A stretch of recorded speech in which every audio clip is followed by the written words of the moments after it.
Welcome back to the channel, everyone. Welcome back to JB ADV. As you guys saw from our intro, we got the KLX up on the motorcycle stand because we got to do some maintenance before it's trail ready for this weekend coming up at Over and Out.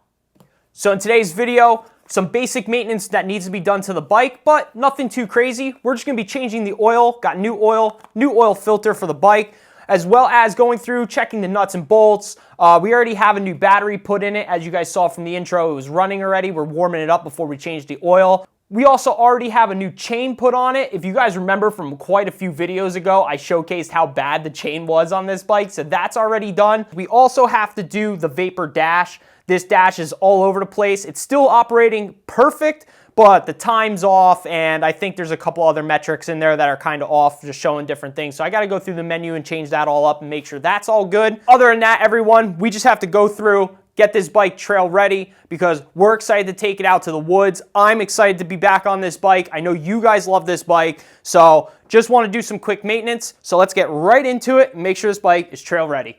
All right, so we just let the bike run, warm up. This bike likes to idle right around about 170 degrees. So I just let it warm up to about that. And now after letting it sit for a minute here, we're just gonna start. First, you gotta remove your fill plug here. There we go. Oh yeah, that oil's nice and black. Okay, we're just gonna sit that down somewhere. And we'll move on to the other side and drain this oil.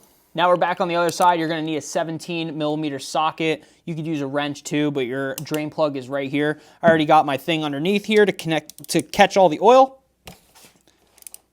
So we're gonna slowly undo this and hopefully not get oil all over the place. Actually, that wasn't as bad as I thought it was gonna be as far as the color and everything was concerned. But we're gonna let that drain out here for a little while. Let it catch it all. I could actually move this back. Look at that, right in. Beautiful. We're also going to do the oil filter as well. So once this is done draining on this side, we'll go over there. We'll pop that off. I'll show you guys that now. Okay, so all the oil drained out on that side for the most part. It was just slightly dripping. So we're just going to pop the oil filter off now. You're going to need an 8mm socket. For this side, it's these three. And then this whole piece comes off. And you'll see it's a very tiny little oil filter on the inside.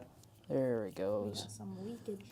Well, there is a spring on the other side, guys. So just make note of that because I'm putting my thumb on it right now to stop it from springing out.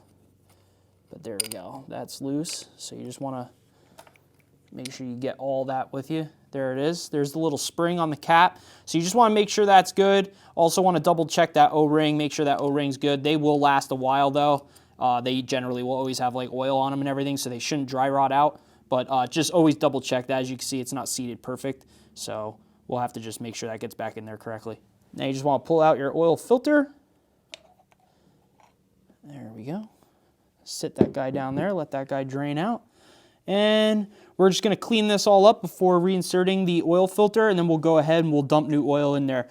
These, if you're changing out the oil filter, they generally take about 1 1/4 quarts in US. So 1 1/4 quarts, I'm not sure what that is in liters or milliliters or anything, but that's generally what it takes. It will tell you in your owner's manual though.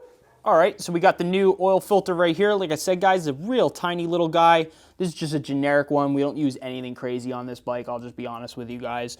We got like a 10-pack of these on eBay for whatever it was. It was very cheap, so we just always have them around. That's why when in doubt, we just always change the oil on this bike. One thing to note, there is a rubber grommet on the back side of this. It's the back side. It wants to fit right over that little hole. You just want to press fit it right in, just like that, and it'll kind of stay on its own. Like I said, with this cap, you want to make sure, I usually take some of this oil that's sitting back in here. I rub it around the O-ring just to make sure it's nice and lubed. It'll help press seal it to the side of the casing here where you can see.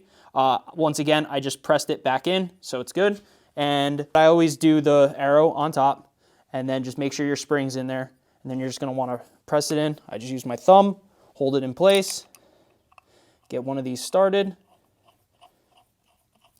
Hand thread it in so you don't cross thread it. Very simple. Anybody could do this. Now I'll go to the last one up top. Once you get it started like that, it's not going to go anywhere. You can see that spring is pressing it in. But now you just want to tighten her up.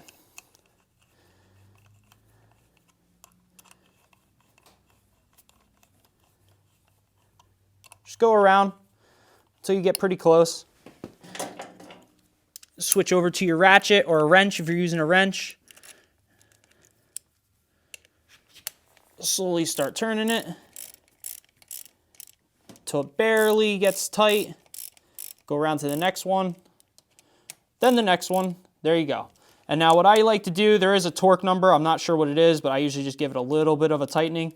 It does not need to be that tight, guys. You want to be able to get this off next time around, and you don't want to strip out these bolts. So just make sure they're taut. I don't think the torque spec on this is anything crazy.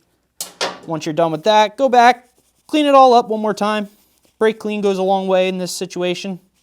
But that's it. It's got a new oil filter in. And let me just go double check the nut on the other side, make sure that's tight, and then we'll fill her up. All right, so the other bolt is tightened up. We're ready to go now. Make sure that bolt is tightened up because I don't know how many times I've tried to fill oil and it just comes pouring out the other side. Now we're ready to go to fill up everything. Like I said, it's about 1 1/4. This is 1 exact quart of just standard everyday Kawasaki 10W40, what this bike recommends. So we're just gonna dump this whole thing in. We'll check it just to make sure, but we're gonna have to run it as well, but I know that oil filter is gonna soak up a lot. All right, so we just added about 1 quart in. It was the whole bottle. I have an extra one. Now, the other one was just conventional oil, and this is full synthetic. It's the only other thing I have on hand. It's not gonna matter because I'm only topping it off with a little bit of this, but we're gonna run it now. It has about 1 quart, maybe a little bit more than 1 quart in there.